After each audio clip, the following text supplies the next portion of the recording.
Hi, 𝗛𝗘𝗟𝗟𝗨𝗩𝗪 fans. Welcome to a brand new edition of the Hell of a Podcast here on Georgia Tech Athletics. I'm 𝗛𝗛𝗏. He is Athletic Director Ryan Albert. Ryan, good to visit with you again. Great to see you. School's back. School's back and we're on the road. School's back, season's back. Yeah, we are on location for this edition of the Hell of a Podcast. And we, of course, have our Georgia Tech fans who might listen to the Hell of a Podcast when they're driving into work or when they're out and about. But for those of you who watch the Hell of a Podcast, either on YouTube or on your X feed, we are outside of 𝗛𝗓𝗏 Stadium and outside the brand new Fanning Center, and you know what that means. Season opener for Georgia Tech football is now less than a week away. Students are back walking campus. I know they'll be making their way into 𝗛𝗏𝗏 Stadium. Can't wait for everybody to get together once again and start this season, huh? That's right. We've excited to start the season next week. Sold more student season tickets than we ever have. The crowds are going to be awesome, and you're right, it's 1 week away. Amazing energy already leading us into the season opener, and we wanted to dedicate this edition of the Hell of a Podcast to some of the 100 improvements to the game day experience at 𝗛𝗏𝗏 Stadium, a Hyundai Field. You announced it last week. You enumerated those 100 improvements, but we wanted to hone in on several of them, beginning right here at the corner of Techwood and 𝗛𝗏𝗏 Way, like we said, outside the brand new Fanning Center. Let's begin with parking, because I think sometimes the mere word causes people's blood pressure to spike, but I know you worked hard with Georgia Tech Police, with the city of Atlanta, to do what we could to minimize the stress of fans when it comes to parking as much as possible. Explain some of the ways that parking and just driving into campus will be a lot less stressful of experience this season. Yeah, I want to put a disclaimer. We are trying to improve. Look, our stadium's in the city of Atlanta. We're right in Midtown, so especially with a Thursday night game, you're fighting the commutes of folks leaving downtown and headed back out, you know, to wherever they're headed. But so first and foremost, I think communication and articulating a plan is really important. So on ramblinrec.com, we've improved our parking website. So it's a microsite. It's going to talk to you about if you park at a certain lot, whether it's at Peters or whether you're at the student center or wherever you're parking on campus, a detailed and recommended path. Obviously, not everybody's coming from the same location around Atlanta and the state of Georgia, but a recommended path for you to come in. We've really enhanced our signage, our digital signage as you come in, what lanes to be in, what areas to go, and certainly, you know, working with our partners, with the police on pulling traffic, manning different locations. And look, everything, it's all a work in progress. We're going to take feedback after game one, and we're always looking to improve our ways. How long has this been studied so that you can roll out some of these enhancements to the traffic and the parking procedures around the stadium? Yeah, I mean, you hear me talk about it all the time, like driveway anxiety. When I leave my driveway, where am I going to park? How do I access the stadium? Then I go in, enjoy the game, and then how do I get home? And so it's something we've thought about. Look, the Braves moved out of downtown to an area that has amazing parking and garages. We can't move Georgia Tech. We love it here. We love our home. But how can we improve it, right? Like, we are landlocked. There's tight streets. We're in class on Thursday, headed into game day. But how can we just take a granular look at things that can be improved and then continue to climb the stairs, if you will, stealing from Coach Cross, of ways that we can improve it. And I think communication and articulating our recommended pathways is an easy way to communicate with our fan base. We're also going to send know before you go. So wherever you're parking, you're going to get an email talking about what's the best pathway for you to access the parking area you've chosen. As much as you would like to, there is not an athletic director in America that can single-handedly control traffic on a game day, but what you can control is the transparency and the communication so that Georgia Tech fans can be right on top of things as they get to their spot and get ready to go into the stadium. We know a lot of Georgia Tech fans opt to use rideshare to get to the games, and there's a new dedicated rideshare spot here outside the stadium. Yeah, so again, how do we test things? You talked about when did this come about. So we tested a new rideshare location on North Avenue for the Bruno Mars concert, and for both nights, and it was exceptionally, we got great feedback on how people were dropped off, where they were dropped off, the proximity to the stadium. The old rideshare location was at the Varsity.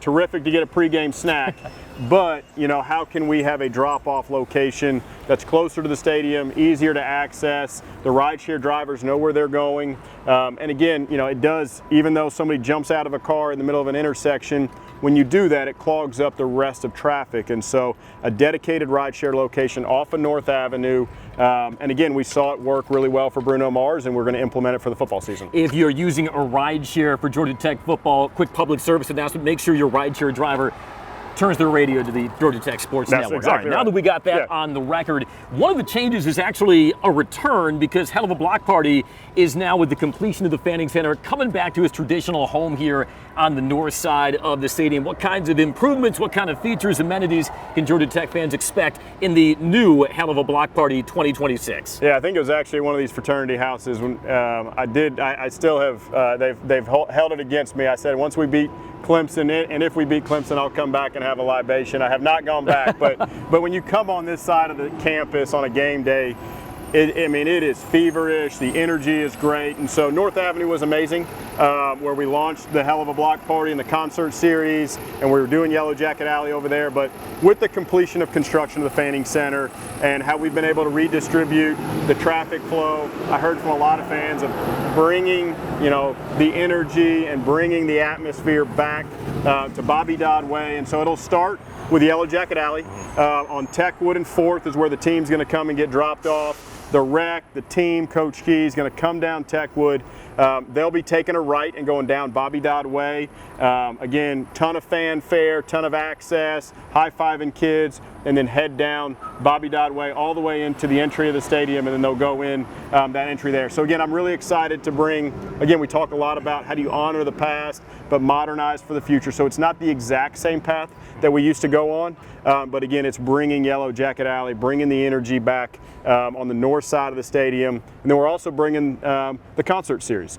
So I know a lot of fans had asked about that. Yeah, so Hell of a Block Party will be right between the entry to the Fanning Center and then gate 7, which is the student gate. So there's an alcove there, right in front of what where it says Georgia Tech football. So that's where the Hell of a Block Party is going to be. So again, they'll be set up, they'll play. You can also be loading the gates, because we'll open gates 90 minutes prior to the game, and so you can listen to live music, get in line, start queuing into the stadium. Again, trying to build a huge amount of atmosphere over here, and then on top of Peters, where the students play basketball in the pickleball courts, we're going to do activations, fan fest, areas for kids to come and get in jump houses and do all sorts of, again, bringing the atmosphere, bring something for everybody. So if you're not, we hope you want to come to the concert series, but if you don't want to do that and you want to buy merchandise and you want to go over on top of Peters, there's going to be something for everybody on this side of the stadium, and really excited about modernizing our game day. And you had mentioned Yellow Jacket Alley. Traditionally, it had been down Britton Drive. You're moving it one block over to Techwood Drive between 4th and 𝗛𝗏𝗏 Dodd Way,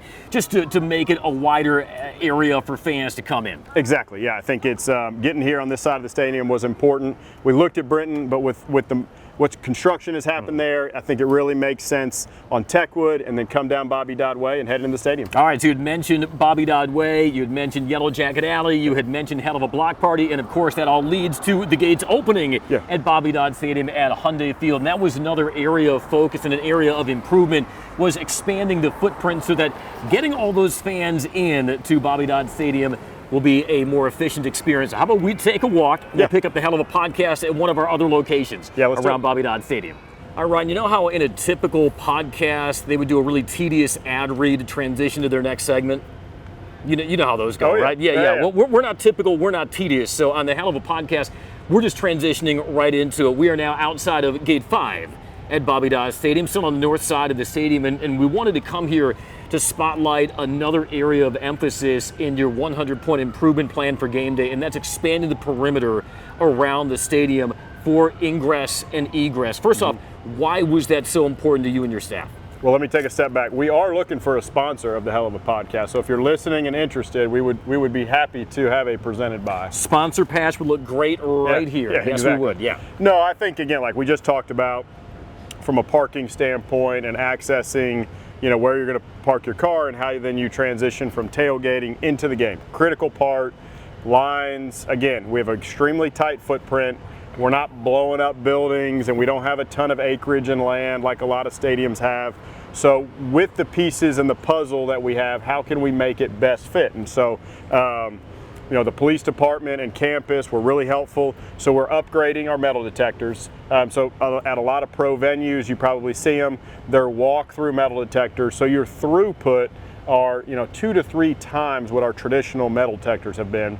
And so what happens is, your metal detecting is actually much faster than your scanning. And so we've looked at it and studied, and how have other venues done it. So we've pushed the perimeter out, particularly over here on 𝗛𝗡𝗏 and then over on North Avenue. So we're pushing the security perimeter out, creating a gap between where fans are going through metal detectors, the walkthroughs specifically, and then heading into scanning. And then in our scanning areas, we've added about 40% more additional new scanners. So not just are we adding additional scanners, we've replaced the old ones with a new technology. So the throughput there as fans are scanning should be quicker.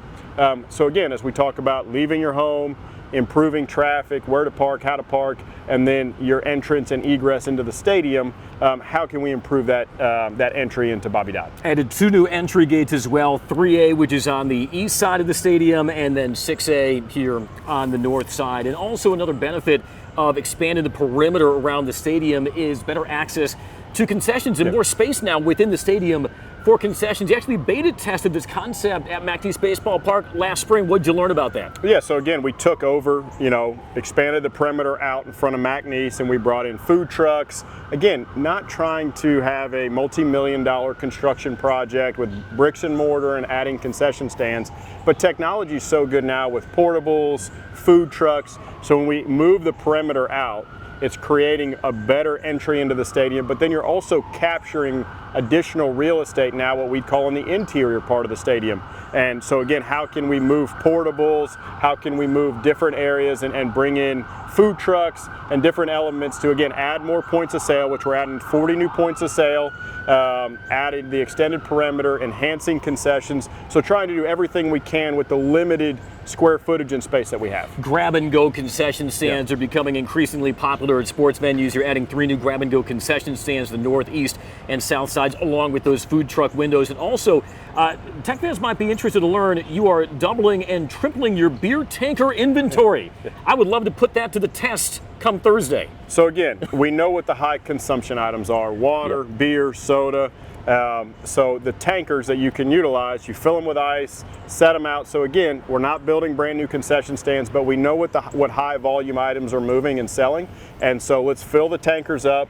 Let's position them in a place that allows for people to get in line, not let those queues get backed up into each other. And again, trying to do the best we can with the infrastructure that we have in place. Because you want those fans to go fill up their cups, grab their food, get back to their seats, and not miss any of the action, and continue to pump all that energy into the atmosphere. This year also marks the beginning of a really cool partnership. Anytime you can team up with a Georgia Tech alum, it's really neat. And Georgia Tech Athletics has partnered with 𝗑𝗏𝑠, which is a company founded by a Georgia Tech alum in Sam Porta. Explain what 𝗑𝗏𝑠 does and how this will enhance the efficiency for fans inside 𝗛𝗡𝗏. Yeah, so similar to how we partnered with ISYE last year and have them study different elements of game day, 𝗑𝗏𝑠 is specifically a company, again, founded, as you mentioned, by a Georgia Tech grad, on evaluating how your line queues are operating.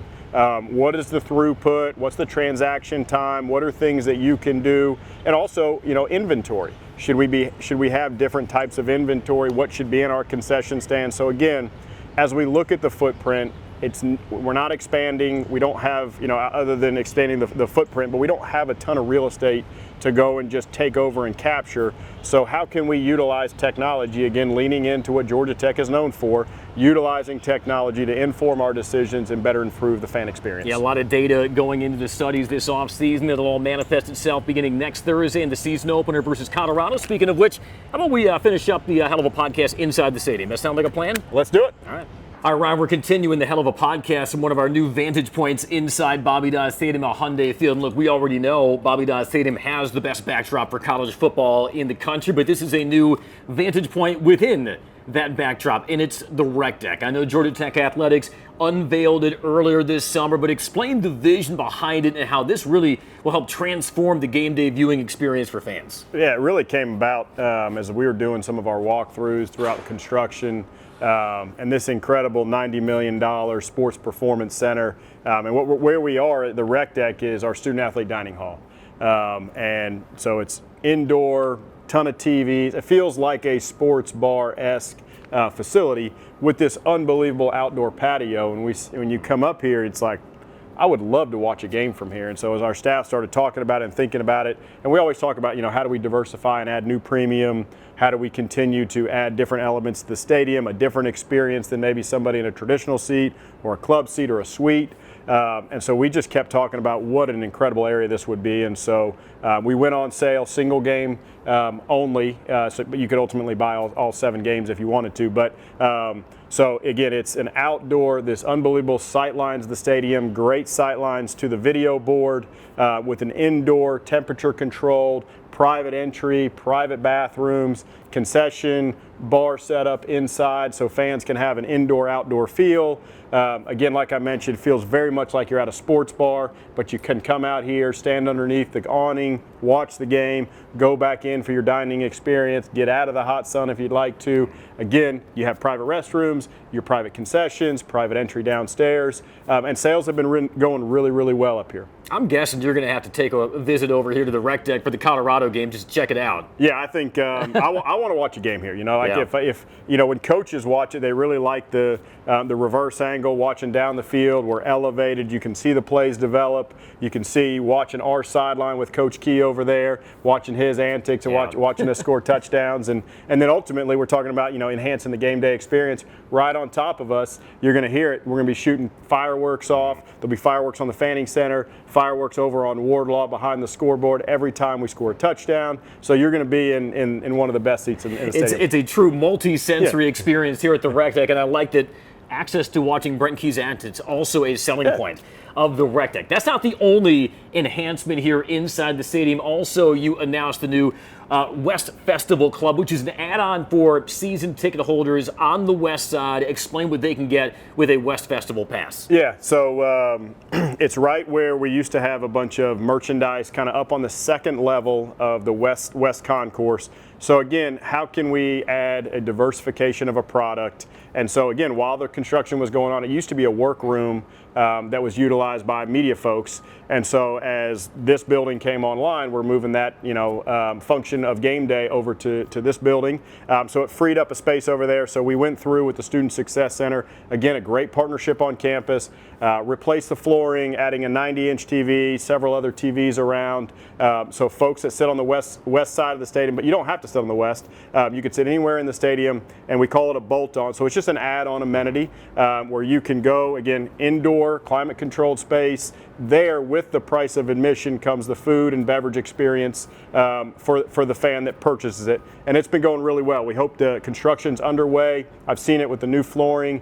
The graphics go up tomorrow. TV's going up on Friday. So really excited, again, to take spaces that we had, and we're not talking about huge costs or adding more debt or continuing to burden the financial aspect of Georgia Tech, but creating a diversity of experience where fans have the opportunity to add it onto their season ticket. All right, we know, Ryan, that the best accelerant for atmosphere inside a stadium is when your team is playing well. They're scoring a lot of points and they're winning the game. But there are also aspects of the in-game atmosphere that an athletic department can control. And every year you're seeking to elevate the in-game atmosphere at Bobby Dodd Stadium, a Hyundai Field. I know your marketing team have really just put their noses to the grindstone to try to reimagine, recreate, and take the atmosphere to a level it's never before seen at Bobby Dodd Stadium. What are some of the highlights of what fans will expect beginning next Thursday? Yeah, I mean, it starts with the fact that so many fans have come out. They renewed their season tickets. We're over 86% renewal.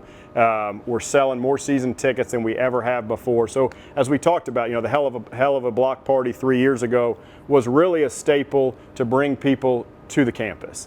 Now we're seeing fans coming into the stadium. We had 2 sellouts last year, anticipate several sellouts this year. So again, how can we create, look, Key controls what happens on the football field, but we get to have the artistic ability to create an entertainment experience that fans can come out, they desire. So whether it's enhancing the entry with more pyro, we talk about more boom, more bang, creating an atmosphere with when the team runs out. Then post every touchdown, having fireworks, continuing to add more video elements. Even before, we're going to add the new video board to the stadium next season, but how can we enhance the video board to enhance game day as it sits today? I love the fact that even though we were down against Pittsburgh. The stadium was chanting Yellow Jackets back and forth. How can we kind of continue to lean into the fan experience, getting more people on their feet?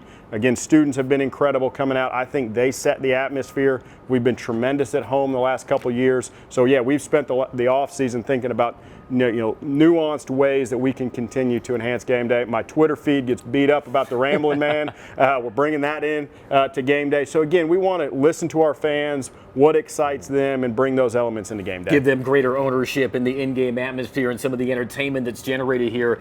And I like what you alluded to. The pyro budget is going up in 2026. Yeah, absolutely. It's going up in 26, and I want it to go up in 27 and 28 and continue to invest in that experience. Again, pyro and fireworks shooting off after every touchdown. So let's hope for a lot of touchdowns. And just another quick PSA, if you live near 𝗛𝗓𝗟𝗏 Stadium and you own a small pet, and that pet might get skittish around the 4th of July, you are warned, because we are hoping that every game day will feel like Independence Day with the volume of fireworks that get shoot off. Yeah, what I've seen from Goose early in the offense, get ready and score often. You got a full fireworks show for the Tennessee game, but also this is really cool. You just announced this for the first time ever, a drone show at halftime of the Colorado game. Yeah, and I think the person who was most excited about it, and this is what I love about President Cabrera, is he's like, nothing fits Georgia Tech more than a drone show. When you talk about our aerospace, our engineering, everything that we're innovating, drones are the way of the future. You see them a lot, and whether it's the defense research that's going on, whether it's in you've got them now doing different deliveries around the country. So